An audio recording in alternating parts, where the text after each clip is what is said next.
What's going on, YouTube? I'm back with another video, and I haven't done a basketball video in a minute, man. You know what I'm saying? I have you checked out? If anybody goes and checked out this House of Highlights channel here on YouTube, you know what I'm saying? Hold on a minute.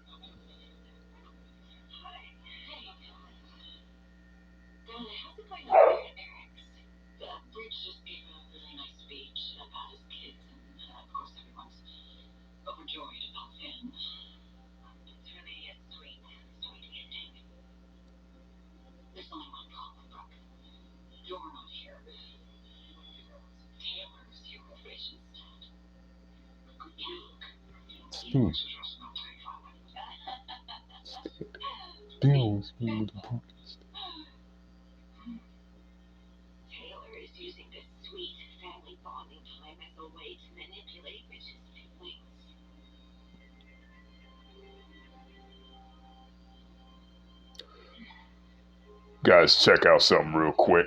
You know, wanted to check out something real quick, but yeah, if you have a chance to go over to the House of Highlights, you know what I'm saying? Go over there and check out this GOAT debate. You know, they're having this GOAT League lineup they're having and shit, right? And it's crazy how everything works. You know what I mean? Like the recency bias, the fan voting and everything, you know what I mean? You're not going to get an objective, honest critique of everything, man, you know what I mean? Case in point, they included Steph Curry. Steph Curry.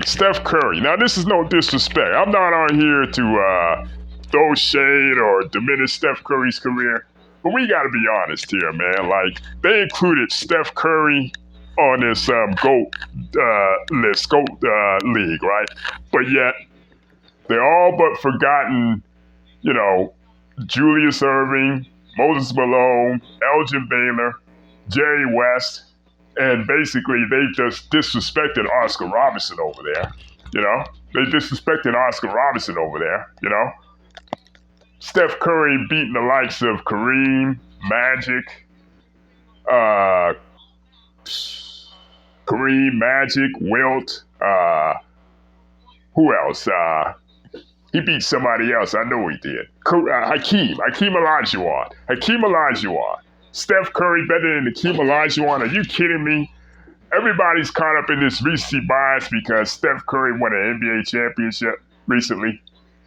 You know what I mean? But he only has one Finals MVP. And his peak, really, it was great, but I wouldn't call it dominant. I wouldn't put it up there with people like Shaq, Hakeem, Jordan, LeBron. Any of those peaks. All of those peaks I mentioned just devour Steph Curry. And like I said again, Steph Curry's a great player. He's a great player. Yeah, like I said, I got him in my top 15 of all time. He recently, because of his what he's accomplished this season, winning a championship and finally getting the Finals MVP and shit, he finally cracked my top 15.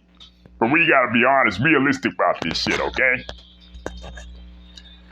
Hakeem Olajuwon, back-to-back years, dominated the NBA and dominated the playoffs. On the route to leading the Houston Rockets to back-to-back championships, okay? That second year, he was a 6 seed and beat He beat one 60-win team and 3 50-win teams to route to a back-to-back championship. And you could say that team was a little bit more talented than the one that won the year before. But given that they were a 6 seed, given that there was turnovers with trades, they traded Otis Thorpe for Clyde Drexler and some draft picks. Vernon Maxwell, went AWOL, you know what I mean? Because some white supremacists wanted to be fly at the mouth. Basically, he even admitted recently, Vernon Maxwell, that his own ego got in the way. And now he regrets not being a part of that championship run. But they had a lot of turnover that season. What were they? What were they at? 46 and 36, 45 and 37. One of those records they finished with. But I know for a fact, for sure, that I don't know. I mean, but look at those 2 years Hakeem dominated the league. Hakeem won Defensive Player of the Year, MVP, and Finals MVP in 1994. That was the year before. And he went through Shaq, David Robinson, Charles Barkley, and Karl Malone. That's got to be one of the most impressive 2-year runs in league history, right? But disrespecting this whole thing is not including Julius Erving in this, Not including Julius Erving in this. You want to talk about somebody that actually changed the game, actually revolutionized the game? Julius Erving did that. You include his ABA career, right? You include his ABA career. He has 2 ABA championships, 1 ABA MVP, 1 NBA championship, and 1 NBA MVP. What was it? 1980 or 1981? One of those years. One of those years I can't really recall. Whatever, right? Somebody got to inform me about that. But he revolutionized. Dr. J revolutionized the game. You had like people that played above the rim. Elgin Baylor did it. Nate Thurman did it a little bit. But Nate Thurman was a center, so actually he was paying down low. But actually, Julius Erving inspired everybody, from David Thompson to Dominique Wilkins to Michael Jordan himself. Then it went on and on and on. You had all these high flyers combining with skill and dominance. Dr. J started all that. Julius Erving started all that. And that's more, that holds more weight, in my opinion, than Steph Curry. Dr. J was a trailblazer, And he was the face of the league, both leagues. When he came to the NBA in 1976-77, Philadelphia 76ers went to the finals. And they had prolonged playoff runs for the next 5-6 years. Right up until he started to decline after the 1983 season. And having him above Steph Curry involved in this thing, and Julius Erving, a real pioneer, a guy who actually changed the game. I mean, it's a joke. I mean, I know I sound like one of these get off my lawn type dudes, but I'm just keeping it 100 here, man. Yeah, Steph Curry, influenced people to take more threes, Influenced, stretch 4, stretch 5 to take more threes. But is that even better for the game? Is that better for the game? Think about it. Is that even better for the game, Right? Taking too many threes, you had a lot of big men thinking they could take threes who have no business taking shots, right? But I just feel that whole House of Highlights GOAT League is a fucking popularity contest. Case in point, they actually think, and again, this is no disrespect. I got all the respect and admiration for Kobe Bryant, okay? But the fact that he beat Magic Johnson, he beat Larry Bird. Well, I do think it's close between him and Larry Bird. But the fact that he beat Tim Duncan, Magic Johnson, Shaq, Wilt Chamberlain, and Kareem by a large margin is a goddamn joke, okay? You put his resume in comparison to compared to them, it's a joke. I mean, it doesn't compare. I mean, yeah, he has 5 championships. Yeah, he has 1 regular season MVP and 2 MVPs. But this is where you can disparage from the casual fan to the actual fan that actually watches the games.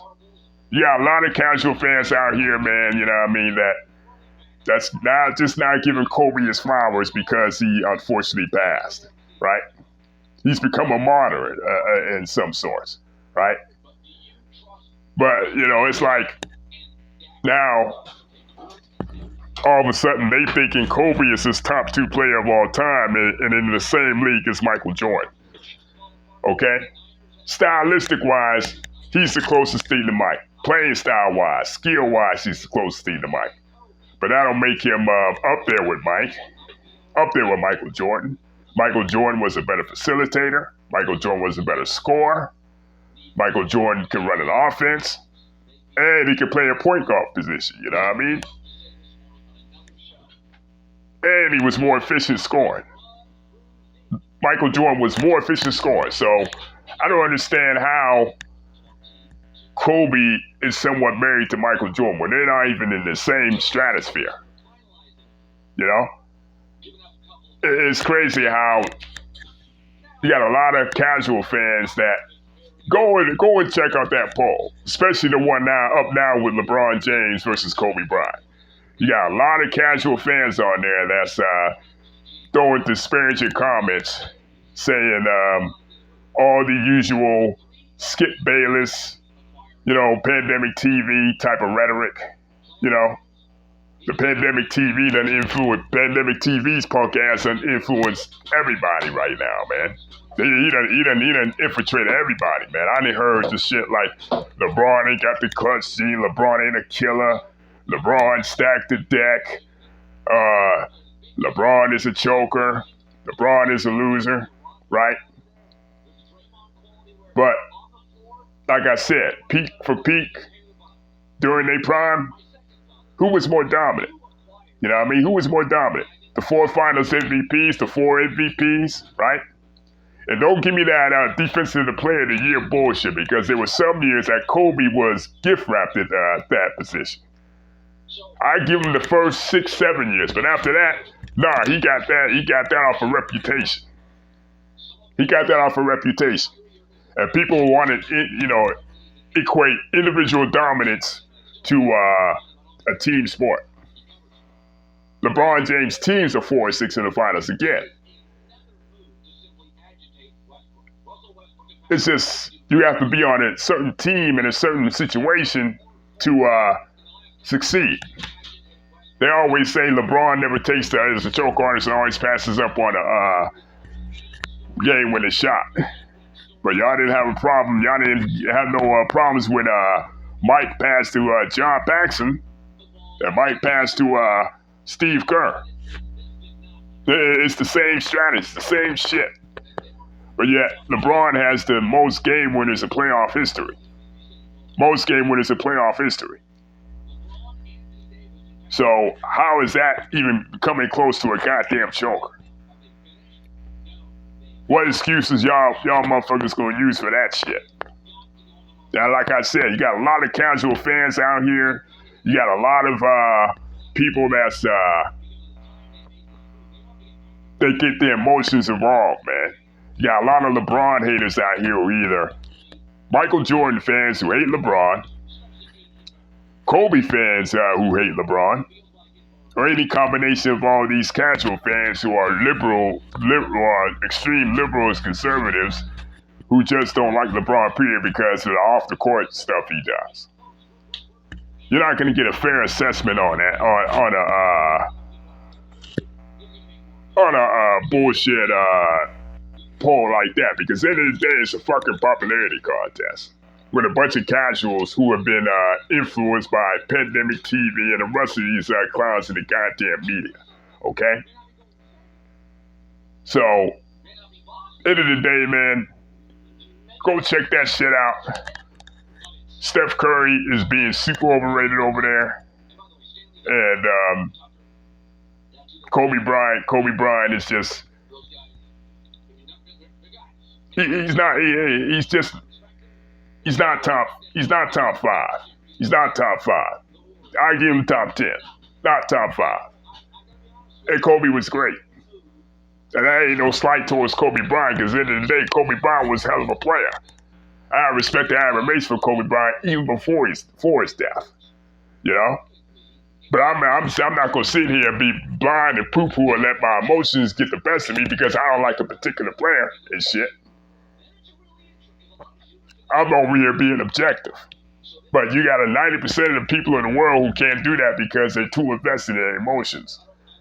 You got a lot of Michael Jordan fans out here. You got a lot of Kobe Bryant fans out here who can't stand this dude. You know, I'm willing to bet you right now they'd rather have this man in his 20th season tearing ACL and that's it. His career is over. It's in jeopardy. They'd rather have that happen to him than anything else. They're not going to admit it, but I bet you clown-ass niggas like Pandemic TV off of social media wish that shit. They hope that shit. They hope that shit. They hope that shit happens, man. So go ahead and check out that shit over there. House of Highlights, the GOAT League. It's one big ass popularity contest. You know, there's no objectivity. There's no critical thinking. There's no actual dissecting on comparisons. No kind of dissecting at all, man. It's based off emotion and based off who's more popular and shit. It's a popularity contest. That's all that is. Fucking popularity contest. But check that out. Hit the like, subscribe. I'm gonna holler at y'all cats later.